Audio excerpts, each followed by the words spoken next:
ঈদের আগে গার্লফ্রেন্ড যখন তার বয়ফ্রেন্ডকে ফোন দেয় শপিং করার জন্য, তখন প্রং প্রং প্রং প্রং, জান আজকে শপিং যাব না আমরা? ধুর মিয়া, এই ডেইলি ডেইলি শপিং কি আর তোমার কি নতুন না কিছুই? হুদায় আমারে ঘুরাও, পা ব্যথা হয়ে যায় হাঁটতে হাঁটতে। ঈদ ঈদ আসতেছে আর কিছুদিন পরে, মানে আজকে যদি কিনো তাইলে যেতে পারি, নাইলে হুদায় আমারে নিও না। ফাউকামে আজেরা হাঁটার কোনো শখ নেই আমার। মানে কি, ঈদের আগেই তো সব নিউ কাপড়গুলো আসে, এখন কিনলে ঈদের আগে যদি আরো সুন্দর কাপড় আসে তখন কি করবা? আমি তখন কি তুমি আবার কিনে দিবা? এত কনফিউজিং কেন তুমি? ঈদের ঈদের আগে বলতে আর কত আগে? 3 মাস আগে থেকে কিনবা নাকি তাইলে? যদি ঈদের আগে কিনতে হয় তাহলে চাঁদ রাতে কিনো।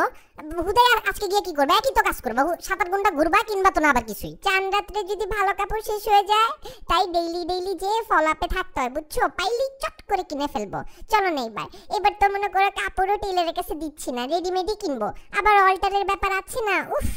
আবার যে মেকআপের ব্যাপারটাও ঠিক করতে হবে। তোমার যে অবস্থা দেখতেছে, আমার তো মনে হয় প্রত্যেকটা মেয়ের বাপ মায়ের মনে করে একটা কাপড়ের দোকান থাকা উচিত নিজস্ব।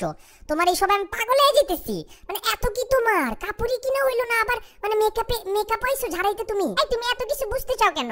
মেকআপ তো শুধু মুখের না, ম্যানিকিউর পেডিকিউর ফেশিয়াল এগুলো সব আগে থেকে করতে হয় না, নাহলে তো চিকচিক করবে না। আর ঈদের আগে চিকচিক না করলে ব্যাপারটা তো ভালো লাগবে না, তাই না? চলো না জান, চলো, এমন করো না প্লিজ।